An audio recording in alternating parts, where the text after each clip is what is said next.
Hello all! ఈరోజు instant రాగి దోశను చూపిస్తున్నానండి.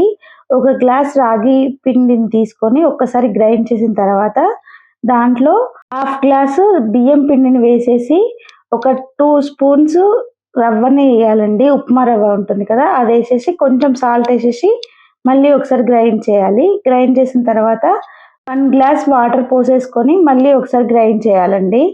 తర్వాత మనం ఒక గిన్నెలో తీసుకుంటాం కదా! తర్వాత దాన్ని ఇంకొక గ్లాస్ వాటర్ కూడా పడతాయండి. ఇలా లూజ్ కన్సిస్టెన్సీ అనేది రావాలి. టేస్ట్ కోసము ఆనియన్స్ చిన్న చిన్నగా కట్ చేసుకున్నాను.